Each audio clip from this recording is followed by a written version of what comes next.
వెతికాము, కానీ మేము తీసుకోలేకపోయినాం. ఎందుకంటే ఈయన ఒక్క మాట మీద నిలబడడు. రోజు రోజుకి తన మాట అనేది చేంజ్ అవుతూ ఉంటది. అట్లా ఈలోపు ఈ వర్షిణి అనే అమ్మాయి టాపిక్ వచ్చింది. నేను అడిగాను, అడిగితే ఏమన్నాడు, తను నాకు కూతురు అవుతది, నేను తనకి గురువుని అవుతాను, ఏదేదో చెప్పుకుంటూ వచ్చాడు. అప్పటికే వర్షినికి తనకి సంబంధం ఉందా? అది నాకు ఈ మధ్యనే తెలిసింది. నేను మీ న్యూస్ వాళ్ళ ద్వారానే చూసాను. వీడియోస్ చూడడం వల్లనే ఇప్పుడు నేను తెలుసుకున్నాను. మీకు తెలియడం జరిగింది. అంతే, అంతవరకు తన నా దగ్గర అన్ని దాచిపెట్టాడు. అప్పటిదాకా మీతో ఫోన్లు మాట్లాడడం చేస్తున్నాడు, నాతో ఫోన్ మాట్లాడుతూనే ఉండే. కానీ ఇప్పుడు గత ఒక 20 days అంటే మార్చి ఎండింగ్ లో ఏంటంటే ఆ అమ్మాయిని నేను పెళ్లి చేసుకుంటాను, ఇంకెప్పుడు నువ్వు మళ్ళీ నా లైఫ్ లోకి రాకని చెప్పేసి అంటే మీరు కూడా ఒక అమ్మాయే కదా, పెట్టేశాడు. మన వైష్ణవిని పెళ్లి చేసుకున్నట్టు మీకు కూడా ఏమైనా పెళ్లి చేసుకోవడం జరిగిందా? ఏమైనా ఉన్నాయా? చేసుకున్నాడని చెప్తున్నాను. అంటే ఎలా నమ్మారు? అంటే పెళ్లి అంటే తను కూడా తాళి చూపి అమ్మా, తాళి చూపి. అది ఎక్కడ ఉందా తాళి? తాళి ఉన్నాయి నా దగ్గర, కానీ నేను ఇప్పుడు మీడియా ముఖంగా చెప్పేది ఏంటంటే ఆ అమ్మాయి వినండి, తన మెడలో నేను చెప్తున్నాను, తన మెడలో వెండి తాళి ఉంటది. మీరు చూసారా, అగోరి మెడలో వెండి తాళి ఉంటది, అది నా మెడలో తాలే. నా దగ్గరికి వచ్చి తీసుకొని వెళ్ళిపోయాడు. మార్చి 10th రోజున నా దగ్గరికి వచ్చి నా తాళి నాకు ఇచ్చేసి అని చెప్పేసి తీసుకున్నాడు.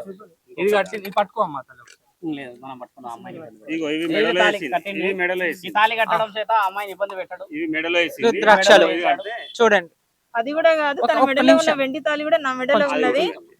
చూడండి, నన్ను ఏంటి వచ్చి నా తాళి నాకు ఇచ్చేసాను చేసి తీసుకెళ్లిపోయాడు. అప్పటికి ఆ అమ్మాయికి ఈ అగోరికి పెళ్ళైందనే విషయం నాకు అప్పుడే తర్వాత తెలిసింది. నాకు ఆ తర్వాత నేను గట్టిగానే అడిగితే ఇప్పుడు నా నంబర్ బ్లాక్ లో పెట్టింది.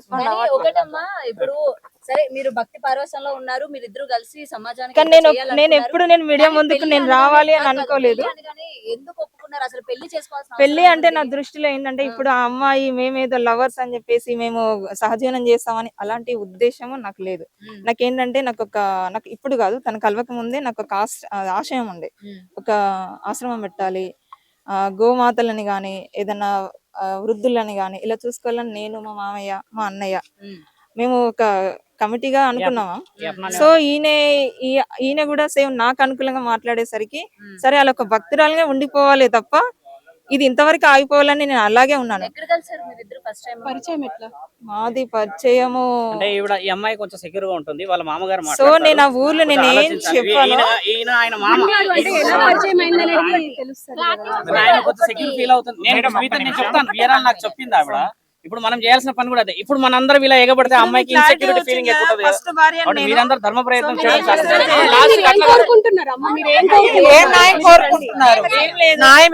శిక్ష పడాలి. ఇంకో అమ్మాయి నాలాగా ఇప్పుడు ఆ వర్షిని అమ్మాయి కూడా ఏంటంటే తను చిన్న పిల్ల. సో తను ఏంటంటే తను లవ్ చూపిస్తాడు. ఎలా అంటే ఇక అది ఒక మీ నిజమైన ఆయన అంటాడు కదా, అంగం అని, అంగం ఉన్నోళ్ళు కూడా చూపెట్టలేనంత ప్రేమ చూపిస్తాడు. 3 నెలలు అవుతుంది. 3 నెలల్లో మీరు ఎందుకు ముందుకు రాలేకపోయారు? ఇప్పుడు వాళ్ళు పెళ్లి చేసుకుంటున్నాము, మేము నిజంగానే 15 days బ్యాకే తెలిసింది. వర్షిని అనే అమ్మాయి 15 days బ్యాకే తెలిసింది. మీరు వాళ్ళకి అంటే ఇది నిజం, ఇది జరిగిందని చెప్పేసి మీరు ఓపెన్ అయితేనే మిమ్మల్ని జనాలు రిసీవ్ చేసుకోగలుగుతారు. నాకు వర్షిని అమ్మాయితో తిరుగుతున్నాడు అన్న సంగతి జస్ట్ నాకు 15-20 days బ్యాకే తెలుసు. నాకు తెలియదు. నాకు ఆ అమ్మాయి తోటి నేను అంతకుముందు నేను ఇది పట్టించుకోలేదు. జస్ట్ 20 days బ్యాక్ ఈ వర్షిని అమ్మాయి బయటకు రావడము, తర్వాత ఆమెను పట్టుకొని తిరగడము అదంతా నేను అడిగాను. కానీ పెళ్లి అనేది ఈ మధ్యన రిలీజ్ చేసిండ్రు కదా, అందుకే నేను ముందుకు వచ్చాను.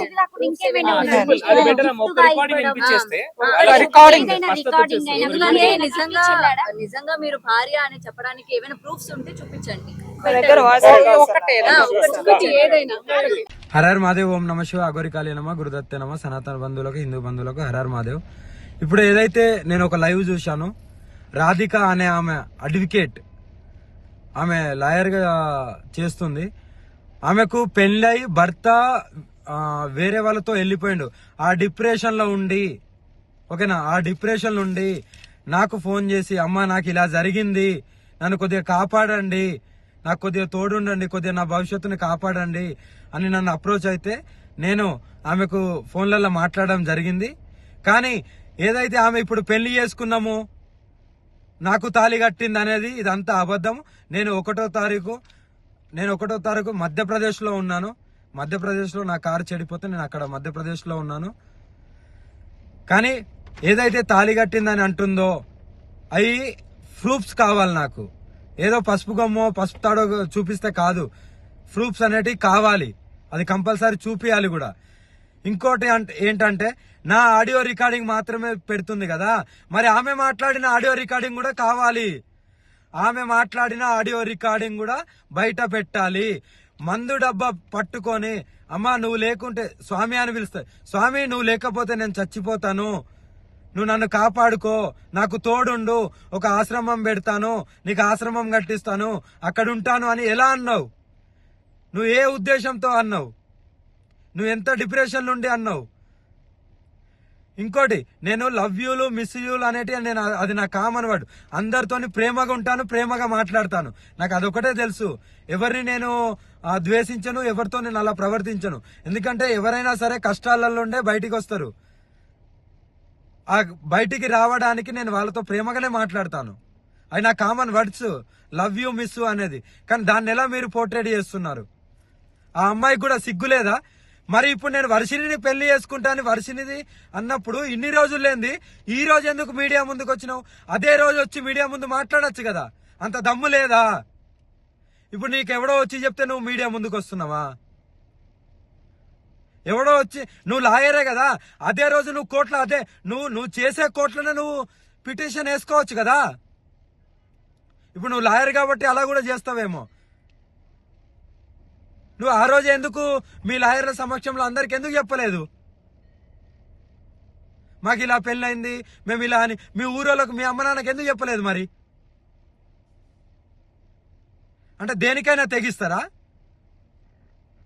నీ మొగుడు పోయిన డిప్రెషన్లో, నీ మొగుడు వెళ్ళిపోయిన డిప్రెషన్లోకి వెళ్ళి బయటికి రావలేదా అని ఫోన్ చేసిన దానివి ఇప్పుడు నా మీద నిందలేసి అంత పెద్దదానివి అయిపోయినావా?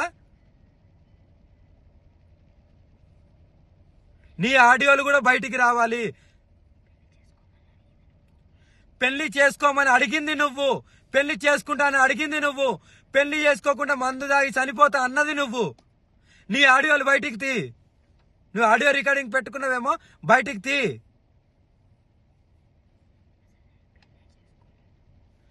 నేను పెళ్లి చేసుకునేదాన్ని అయితే అందరికి చెప్పుకుంటారు కదా, నువ్వు నాతో వస్తావు కదా. మరి నీ దగ్గరికి ఎప్పుడైనా వచ్చానా? నిన్ను కలిశానా? ఆ లాస్ట్లో ఎప్పుడైతే ఆశ్రమం గురించి నువ్వు అన్నావో అప్పుడు నీకు డబ్బులు ఇవ్వడానికి వచ్చినప్పుడు, సరే భూమి కొంట అన్నావు కదా, సరే కొను, ఎక్కడొక్క జాలు ఉండొచ్చు అనే ఉద్దేశంతో నీ దగ్గరికి వచ్చినప్పుడు నేను కొన్ని డబ్బులు ఇచ్చా కదా, ఆ డబ్బులు కూడా మళ్ళీ నువ్వు నాకు అకౌంట్లో వేసినావు కదా. ఈ అకౌంట్ కూడా తీసి చూపెట్టు, నేను ఇంతేషా అంతేషా అని చూపెట్టు. మరి అవి కూడా అకౌంట్లో అవి ఎవరిచ్చిళ్ళు ఏంటనేది నీకు తెలియాలి, ప్రజలందరికీ తెలియాలి. నువ్వు ఎవరెవరితో గడుపుతున్నావు, ఎవరెవరి దగ్గరికి వెళ్తున్నావు, అవన్నీ నాకు అనవసరం. కానీ నువ్వు ఇలాంటి నిందలేస్తూ నన్ను పెళ్లి చేసుకో అని నువ్వు అడిగిందానివి. నువ్వు చచ్చిపోతా ఎవ్రీథింగ్ అన్నది నువ్వు. చచ్చిపోతాను, నేను బతుకుతలేనంటే నీకు నేను లవ్ యూలు మిస్ యూలు చెప్పాను తప్ప ఎందుకు ఒక ఆడపిల్ల ప్రాణం ఊరికే పోవడము అని ఆ డిప్రెషన్లోకి వెళ్ళి బయటికి తీయడానికి అన్నాను తప్ప నిన్ను పెళ్లి చేసుకున్నా అనే రుజువులు ఎక్కడున్నాయి? కావాలి నాకు అవి. నువ్వు బెదిరిస్తున్నావనే కదా నేను తాళి కడతాను సరే ఉండు అని ఊరికే అన్నది. నీకు కట్టానా? నీకు కట్టింది చూపెట్టు. మరి నీకు కట్టింది చూపెట్టు. మెడలో తాళీలు అంటున్నావా? ఇగో నా దగ్గర చాలా ఉంటాయి, ఓకేనా? ఇది అమ్మవారి తాళీలు, ఓకేనా? మరి ఎలా అంటావు నువ్వు? నిర్ధారణ లేని మాట్లాడద్దు. నీ దగ్గర ఏం ప్రూఫ్లు ఉన్నాయో చూపి, మీడియాకు ధైర్యంగా చూపి, నిరూపించుకో. కానీ నిందలేయడం కాదు. నిజంగా పెళ్లి అయితే వర్షిణి విషయం ఇప్పటికీ దగ్గర ఒక నెలకు పైన అయింది. అప్పటి నుండి నువ్వెందుకు రాలేదు? అప్పుడు వచ్చి నువ్వు డైరెక్ట్ నువ్వు ఒక కోర్టులో చేస్తున్నావు కదా, నువ్వు ఒక లాయర్వే కదా, మరి నువ్వు ముందుకు వచ్చి నువ్వు ఎందుకు చెప్పలేదు? ఇప్పుడు ఎందుకు వచ్చావు? ఎవరో ఇన్ఫ్లుయెన్స్ చేస్తే వస్తున్నావా? ఎవరో ఇన్ఫ్లుయెన్స్ చేస్తే వస్తున్నావా? నీ ఆడియో రికార్డులు కూడా బయటికి పెట్టు, నాకు రుజువులు కావాలి, లేకపోతే ఎవరిని వదిలేది లేదు. మీరేం చేస్తారో చేసుకోండి. ఇవన్నీ కల్పితాలు మాత్రమే. నమ్మితే నమ్మండి, లేకపోతే లేదు. కానీ ఏదైతే ఉందో అది నిర్భయంగా చెప్పడమే నాకు తెలుసు. లవ్ యూలు, మిస్ యూలు నేను చాలా మందికి చెప్తాను. చాలా మంది బాధలో ఉంటారు కాబట్టి దాన్నే పట్టుకొని గింజుకోవడం కాదు. నేను తాళి కడతా అన్నది ఆమె మందు డబ్బా వీడియో కాల్ చేసి మందు డబ్బాతో నేను చచ్చిపోతాను కంపల్సరీ. నాకు ఈ డిప్రెషన్లకి వెళ్ళి, నా మొగుడు పైన డిప్రెషన్లకి వెళ్ళి నేను బయటికి రావట్లేదు, మీరన్నా తోడుంటారంటే నేను ఆ క్షణంలో సరే అమ్మా అని ఆ క్షణంలో అలా నేను అనడం జరిగింది. ఆమె ఊహకు వదిలేస్తున్నాను. రుజువులతోని మీడియా ముందుకు వచ్చి చెప్పు. మీడియా ముందుకు వచ్చావుగా, మీడియా ముందుకు వచ్చి చెప్పు. హర హర మహాదేవ్.